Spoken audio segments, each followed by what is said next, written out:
E aí, pessoal, continuando a nossa quinta aula aí sobre elementos de máquinas. Agora nós vamos ver os elementos elásticos.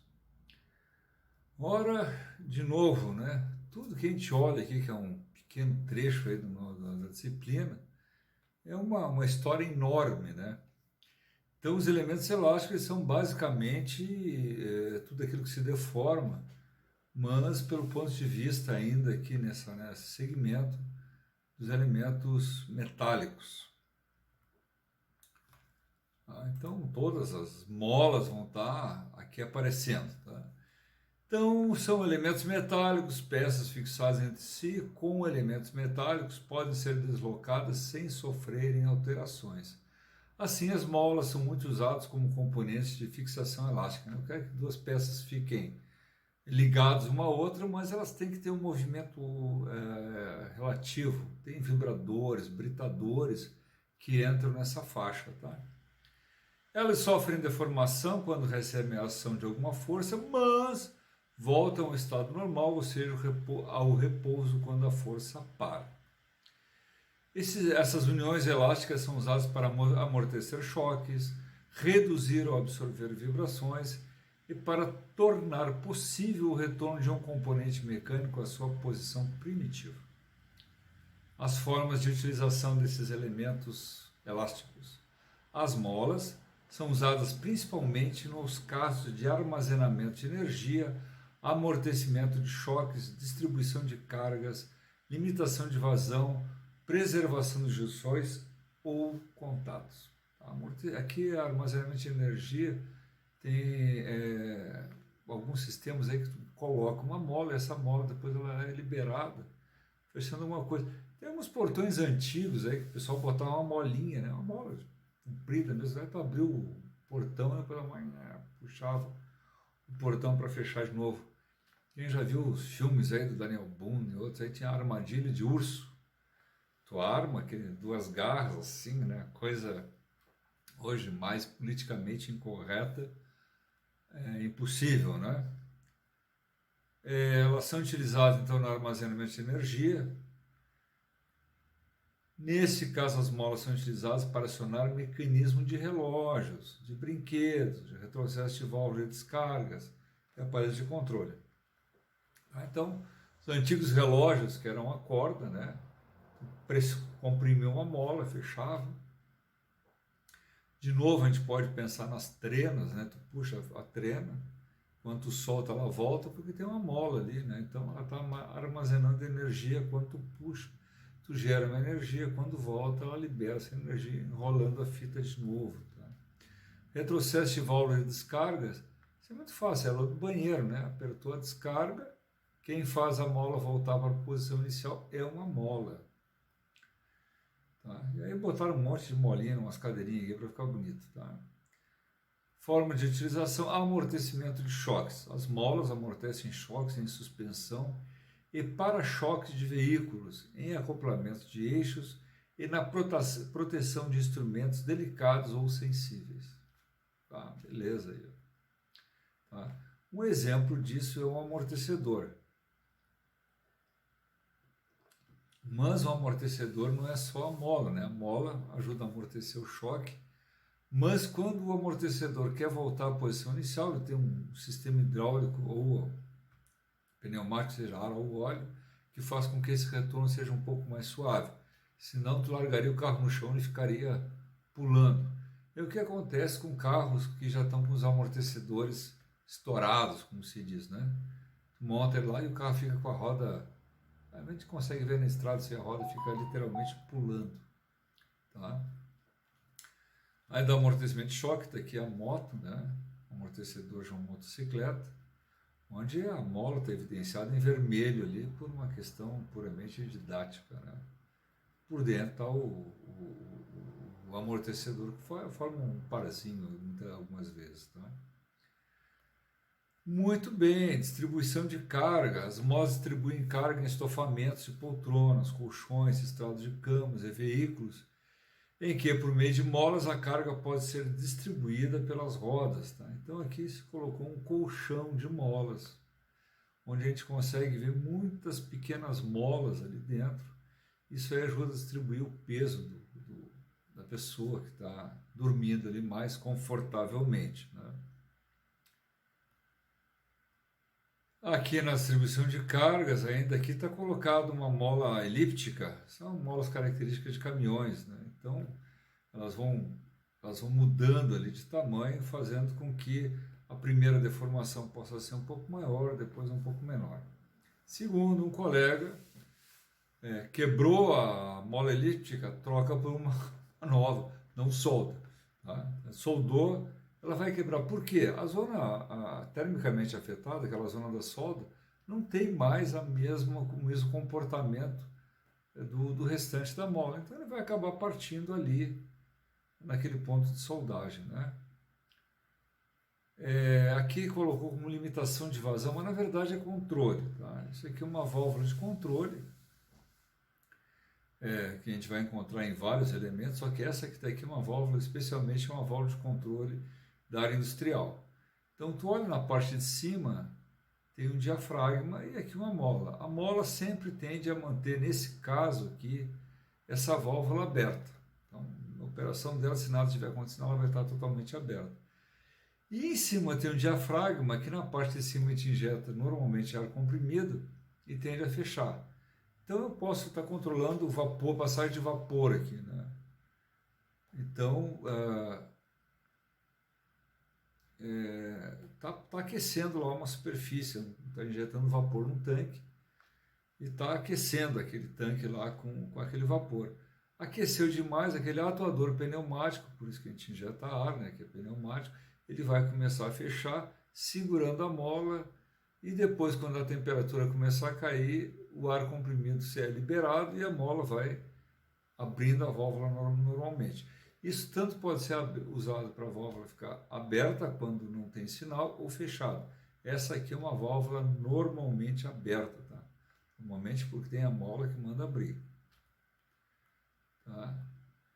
Aqui botou um exemplo da válvula de gás, né? Aí tem um mecanismo um pouquinho diferente daquele que eu expliquei, tá? Ele tenta manter, na verdade, é uma pressão mais constante na saída do gás para alimentar do botijão de gás, né? Para alimentar o nosso fogão. Preservações de junções ou contatos. A função das molas é de preservar peças articuladas, alavancas de contato, vedações, etc., que estejam em movimentos ou sujeitos a desgaste. Assim, as molas têm a função especial de manter o carvão de um coletor sob pressão. Carvão, tem alguns motores que tem uma pecinha de grafite, e essa peça de grafite tem que ficar encostado no coletor de energia de furadeiras. A gente encontra isso, tá? Tanto que algumas furadeiras vêm com uns pedacinhos de carvão assim que para trocar. Então já sabe que vai gastar, já vem o carvãozinho reserva ali para trocar, tá? E aqui na preservação de junções ou contatos, tá? Ele colocou aqui um famoso alicate terra de soldagem. Então, tu tem que ter os dois polos, um polo está ali no eletrodo, na tocha TIG, na tocha MIG, e o outro polo vai ter um cabo elétrico ligado aqui nessa peça, onde tu vai abrir a garra e segurar na peça, formando o campo ali, né, o positivo e o negativo. E aqui tem um came, que pode ser acionamento de uma válvula, tá? Um gerador de sinal, uma coisa que vai abrir uma válvula, mecanicamente, né? Então, quando esse came aqui gira, esse rolete ele vai subindo, vai descendo, gerando um acionamento após aquela guia ali que a gente está vendo aqui, alguma coisa está sendo acionada, tá? E a mola vai sempre mantendo o rolete, o rolo encostado no came, certo? Então, mantendo essa peça unida, como disse anteriormente. Os diversos tipos de mola podem ser classificados quanto à sua forma geométrica ou segundo o modo como resistem aos esforços. Aí vem aquelas famílias grandes, tudo, né? Quanto à forma geométrica, as molas podem ser helicoidais, forma de uma hélice, né? Ou planas. As helicoidais aqui tem vários tipos, que a gente vai olhar, tem de tração, de compressão, Aí esse último modelo aqui, que é uma mola helicoidal, que tem uma característica que tem uma grande deformação, porque ela praticamente pode fechar a zero, né? Ficando uma espessura resultante muito pequena. Enquanto que essa aqui ela não consegue fechar muito, porque vai um anel encostando no outro e não consegue fechar demais, tá? Então as molas planas, a gente vai ver aqui as molas de automóvel, isso aqui seria uma mola de relógio, a mesma que tem na trena também, que a gente usa para abrir e fechar. E as molas prato, essa aqui, tá? A gente vai olhar ela mais adiante aí. Quanto ao esforço que suporta, as molas podem ser de tração, de compressão ou de torção. Então, de tração, né? Eu abro ela aqui, engato em dois lugares, ela vai manter, por exemplo, uma porta fechada. A mola de compressão é a mola que a gente vai encontrar nos amortecedores de carro. E a mola de torção, ela pode ser utilizada de novo para manter fechada uma porta ou um armário. Por isso que ela tem essas duas pontinhas aqui de fora, onde eu vou fixar ela na minha máquina. Lembra? Elementos de máquina tem que fixar na máquina, no dispositivo, tá? A mola helicoidal é a mais usada na mecânica, é feita de uma barra de aço enrolada em forma de hélice cilíndrica ou cônica, e a barra pode ser seção retangular, circular, quadrada, etc. A mais comum é a seção circular, né? É a mais, realmente a mais comum. Ela pode ser enrolada à direita ou à esquerda, aí conforme a necessidade do cliente, né?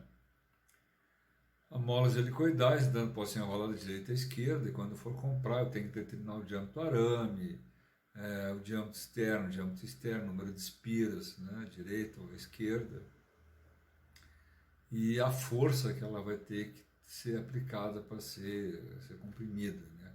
Ainda as leis do Hooke, se não me engano, acho que é do Hooke, né? Então a mola de compressão ela é formada por espirais. Quando a mola é comprimida por alguma força, o espaço entre as espiras diminui, tornando menor o comprimento aparente da mola, tá? Isso que está aparecendo aqui embaixo é um dispositivo de fixação de ferramenta num torno, tá? Então aqui está aparecendo ele aberto, aqui eu botei a minha ferramenta de usinagem, né? Com porta-bits ali. Regulo o parafuso que está do lado direito, para ficar mais ou menos da altura do porta-bits, senão vai ficar inclinado, em vez de tem que ter um apoio completo. E aí aperto aquela porca. Vejam só, essa porca aqui, ele é utilizado, uma porca com rosca fina, mas utilizado para fazer grande esforço. Olha só, ela é uma porca bem alta, né? Então, bem alta. Não só alta para resistir aos apertos, mas pela facilidade de colocar uma ferramenta também. Geralmente se aperta isso aí com uma chave de boca específica para o torno. Tá? Mola helicoidal de tração possui gancho nas extremidades, além das espiras. Os ganchos também são chamados de olhais. Para a mola helicoidal de tração desempenhar a sua função, deve ser esticada aumentando seu comprimento e em estado de repouso ela volta ao comprimento normal ou próximo do comprimento normal. Mas ela pode ficar um pouquinho aberta ali para garantir que eu estou tendo um efeito de tração nessa mola, tá? Aí está o desenho dela. Aqui uma montagem, tá, pessoal? Essa aqui é uma montagem de uma prensa hidráulica. A prensa hidráulica ela opera com um cilindro simples ação. Você já assistiu às aulas de hidráulica? Dá uma olhadinha lá. Então você tem uma manivela, um motor, eu vou apertando isso aqui, vou montar o rolamento, né, no meu eixo. Prensar, eu tenho que botar um dispositivo ali no meio. Terminou de prensar, eu abro a válvula, né, e as molas vão puxar esse conjunto aí para a posição inicial. Então aqui tem 4 molas aí, porque o projeto de molas precisou ter toda essa quantidade de molas. E tu usa uma mola, molas padronizadas é mais fácil usar uma de cada bitola, de cada tamanho, né? Mola helicoidal de tração tem 2 braços de alavanca além das espiras. Olha só onde é que é utilizado mola helicoidal de tração. Você nunca imaginou que o prendedor de roupa, né, que prende as suas roupas na sua casa, teria uma mola helicoidal de torção, mas está lá. Olha o seu prendedor de roupa, você vai ver. Tá? E ela aí vai, claro, tem outros formatos aí quando eu quero fazer essa torção, tá? E essas cônicas aqui, ela tem a vantagem ali de ela conseguir fechar, como nesse podador que tem ali, né? Só que ali, em vez do arame ser uma seção transversal circular, ele é chato, tá? Ele se acomoda, eu consigo fechar bastante a mola, e aí eu vou usar nas minhas operações de poda aí de flores, roseiras e árvores, tá? A característica da mola é qualidade de compressão cilíndrica, né? Tu tem que considerar lá o diâmetro externo, o diâmetro interno, o número de espiras, a altura total, né? Aquela superfície lisa que tem em cima de contato, né? E o passo, né? Essa letrinha que está aparecendo um D atravessado, na verdade é o passo, que é a distância entre cada espiras, que poderá ser maior ou menor conforme os esforços aí que eu preciso ter de compressão e de resposta dessa compressão, né? Então tá aqui a nomenclatura aí do lado. A mola de qualidade de tração vai ter algo parecido com isso, só que agora eu tenho que determinar também a altura do gancho, até o diâmetro desse gancho aí poderá ser importante para a montagem lá da minha máquina. Veja que aqui o passo dela é praticamente igual, né, ao diâmetro do arame, porque ela tem que estar fechada, não pode estar aberta, né, porque aqui no caso é tracionar. A característica da mola helicoidal de tração são quase as mesmas da mola helicoidal de compressão. A única diferença é em relação ao comprimento. Na mola helicoidal de tração, H representa o comprimento total da mola, isto é, a soma do comprimento do corpo da mola mais o comprimento dos ganchos. Então, vamos lá ver onde é que está o H aqui. Sempre vou para o lado errado aqui. Fui realmente para o lado errado. Voltamos, né? Então, aqui está o H, é o comprimento total da mola, onde eu tenho que definir também qual é o diâmetro desses ganchos aí, né?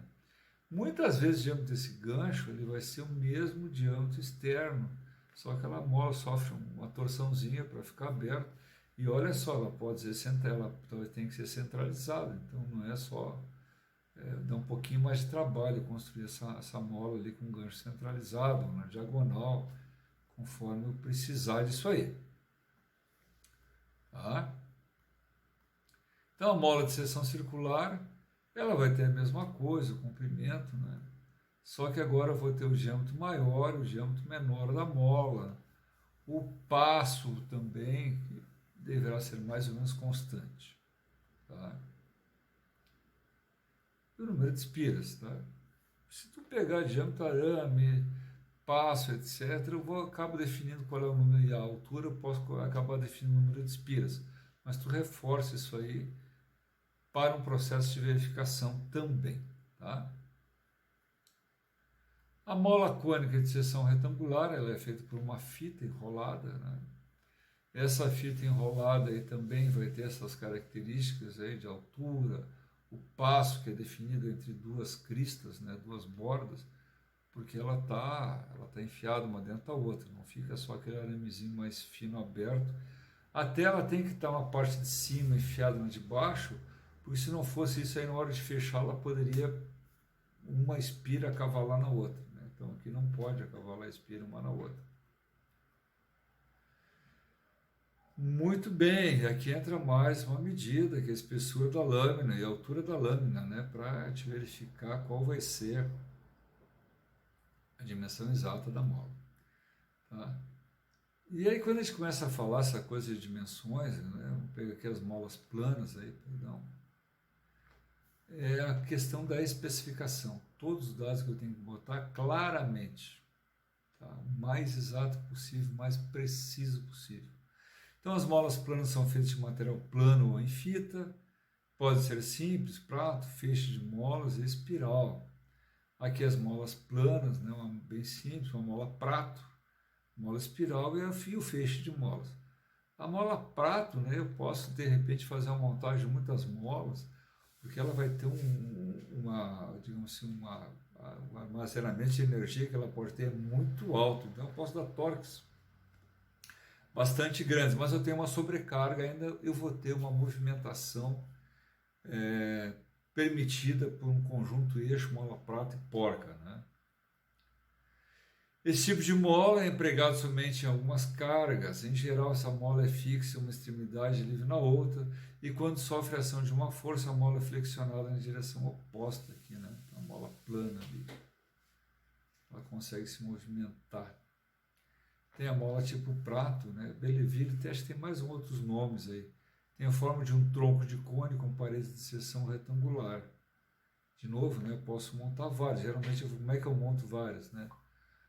Acima dessa aqui ela estaria invertida e a de baixo ela estaria as bordas maiores encostadas e depois a próxima as bordas menores encostadas, né? Ela vai formar uma espécie de uma sanfoninha aí. Em geral, a mola prata funciona associadas entre si, empilhados, foi o que eu acabei de dizer, né? Formando colunas. O arranjo das molas nas colunas depende da necessidade que se tem em vista. Então, você diz, mas como é que eu calculo uma mola? Tem que ver qual é a tua necessidade aí primeiro, né? Porque às vezes é um pouco difícil de a gente exemplificar assim, sem ter o contexto, né? Mas aqui está um coluna de mola de pratos. Geralmente esse arranjo aqui em sentido alternado é o mais utilizado. Claro que as pontas normalmente serão com um diâmetro menor para fora. Então, se aquilo ali fosse um conjunto, eu estaria tirando esse prato de cima, colocando embaixo para poder colocar uma arruela, né? Uma arruela específica. Eu vou projetar, vou usinar uma arruela para isso aí. Tá? Características das molas planas serão diâmetro interno, comprimento da mola ou altura da mola, né? A espessura da chapa, a altura do tronco interno do cone e depois mais as características mecânicas ainda, né? A resistência ou as constantes que eu vou aplicar mecânicas em cima disso, tá? O material, o tratamento térmico também vai fazer parte dessa especificação, né? Aço tal, temperado, refinido, etc, etc, né? Talvez a fabricação de um conjunto desses vai me obrigar a passar isso por 2, 3 empresas. Uma produz e a outra vai fazer a tempera e revenido. Nem sempre vai ser a mesma empresa que vai fazer isso, né? Então, os dimensionamentos, aí entra coisa pesada, né? Que é a tensão de cisalhamento, da mola, a carga axial atuante, o diâmetro médio da mola, o índice de curvatura que pode ter, né? Dessa mola. Tem um fator de Wall aí. Eu vou ter que pesquisar depois para saber o que é esse fator, né? O diâmetro do arame, e aí tu vai ter as formuletas aqui grandes aí para conseguir fazer isso, né? Então aqui é para achar, só para achar esse fator do Wall aí tu tem que fazer uma equação que leva em função aí a carga axial atuante, o C, que é o índice de curvatura, πd e as dimensões da mola, tá? Aí tu vai achar o índice de curvatura, que é definido entre a relação entre o diâmetro médio da mola e o diâmetro do arame. Então, achei o segundo fator aí, o índice de curvatura, que é uma dimensional, tá? Diâmetro médio em milímetros, pelo diâmetro do arame milímetro, tira milímetro por milímetro, vai ficar um número puro isso aí. De novo, o índice de curvatura, a inclinação da espira, justamente com a sua curvatura, aumenta a tensão de cisalhamento. Para minimizar essa tensão, são adotados cálculos dos seguintes valores de C. Tá? E aí tem uma série de dados aqui, pessoal, que depois, com o polígono, vocês podem olhar com calma, né? Porque o dimensionamento de uma mola já é um pouquinho mais complicado. A gente podia até fazer exercício, dar números e tal, mas vão ser números que não vão ter muito sentido, a não ser que a gente fosse um especialista em mola, coisa que eu não sou, tá? Então a gente está passando aqui calmamente essa quantidade de coisas, para a gente saber que se eu tiver que dimensionar uma mola, não vai ser tão fácil assim. É diferente de eu pegar uma mola para botar no portão, tá? Essa aqui não deu, eu vou lá na loja das molas lá e troca uma mola pela outra e testa, quero uma mais forte, uma mais fraca. Mas para aplicação em máquinas e máquinas de responsabilidade, a coisa tem que passar por todos esses cálculos aí, né? Pegar um exemplo de desenvolvimento de um novo caminhão, que vai ter uma carga específica diferente em cima de cada eixo por qualquer motivo, eu vou ter que recalcular isso aí ou tentar trabalhar com modelos parecidos, né, por modelos já existentes, não modelos parecidos. Tá? Então a gente vai pegando aqui o total de elementos aqui que a gente vai trabalhando e a gente vai ver que são bem complexos o dimensionamento real de uma mola. Eu poderia trabalhar de alguma maneira mais simplificada, para botar um exercício, mas não vale a pena nem fazer esse exercício. Eu tenho que saber da responsabilidade que eu tenho e da necessidade que eu tenho de dimensionar uma mola, que eu não posso pegar qualquer mola ali e começar a trabalhar com ela. Veja aqui que é bastante extenso isso, né? Para trabalhar com cada uma dessas molas, o que torna a nossa atividade bastante complexa. Tá? Eu posso até trabalhar, né? Olha aqui, aço corda de piano, o fio de piano que o pessoal chama, aço SM1065, o ASTMA 229 temperado em óleo, aço cromo vanádio SAE 6150, o ASTMA 231. Então são alguns dos tipos de aço utilizados em mola. Tá? Vai ter um exercício que naturalmente a gente não vai fazer, porque vai ser só uma substituição de números, mas recomendamos intensamente que ao trabalhar com alguma coisa você comece a pensar naquilo que tem que ser realmente feito. Claro que se eu estou tentando fazer uma máquina e não tenho a ideia até das forças, né, atuantes, o que a gente pode fazer? A gente pega uma mola desconhecida, mais ou menos a gente olha, estou sentindo que é isso. Ah, mas você trabalha assim também? Muitas vezes tu tem que trabalhar com essa percepção. Acho que é isso aí. E aí, no acho que é isso aí, pode ser que dê certo essa pesquisa. A gente pegar a mola, pegar uma mola de Corcel 74, deve ter sido esse Corcel 74, né? E verifica, essa mola está muito fraca, né? Não está dando a resposta que eu quero, é muito curta. Aí, a partir daquele modelo, tu pode, eu quero achar uma mola com um diâmetro maior e verificar, fazer um teste com uma máquina única que eu estou fazendo, né, para atender alguma coisa, ou tentando desenvolver um novo produto, que é uma coisa também que a gente pode começar a fazer. Tá? Tem exemplos aqui de ex-alunos da escola que começaram a empreender, por razões que não vem ao caso agora, aí começaram a trabalhar com pequenos reparos, até que alguém chega e vê que aqueles reparos estão sendo muito bem feitos, e alguém de repente pergunta, vem cá, tio, eu estou precisando fazer uma máquina melhor que essa aqui. Mas qual é o problema? Não, está sempre dando problema de mancal. Aí tu fala, olha, o mancal, o cara tem um rolamento lá de péssima qualidade, o mancal é pequeno, o eixo é fino, por isso está toda hora empenando, aquilo vai desgastando. Aí tu compra lá um conjunto de porta-rolamentos, de mancais de boa qualidade, já que tem a vedação para não sujar, bota um rolamento de boa marca, né? Marca faz parte da qualidade, sim senhor. Tá? Já redimensiona o tamanho de eixo, né? Às vezes até por sensibilidade, bota um diâmetro um pouco maior, e a tua máquina vai estar boa. Pô, gostei dessa máquina, faz mais uma. Então, a boa vontade e a dedicação do empreendedor, ela é muito importante para o desenvolvimento de máquinas. E você aí poderá ser um empreendedor. Tá? Aliás, somos empreendedores sempre, né? Nossa vida é regida por esse empreendedorismo que a gente nem imagina muitas vezes que estamos sendo empreendedores. Até na conquista dos nossos amores, né?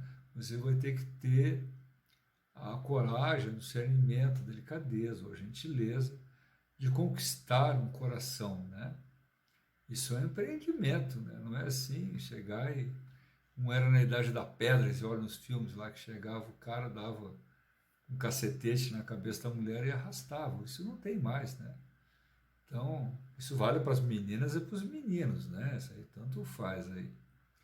E para terminar a nossa aula aí, nossa aula de número 5, que falamos sobre elementos elásticos, uma parte dos elementos elásticos, né? Eu quero dizer para vocês que nós precisamos ter para estudar e para fazer qualquer coisa, força e determinação. Determinação para nunca sair da estrada, né? Não desanimar. Então tu vai pelaquela estrada firme, acreditando que aquilo é o correto, siga em frente. Claro que se houver um plano de percurso, sempre podemos voltar. O que é a força, né? É para se manter em cima daquilo ali, a coragem, mesmo quando a gente está meio desanimado, ter essa força. E, como eu gosto de dizer, esqueci de falar até nos primeiros vídeos aí, pessoal, né? Às vezes um pouco de cansaço bate na gente. O que é mais importante de tudo é ser feliz. Então, seja feliz e vamos em frente. Obrigado.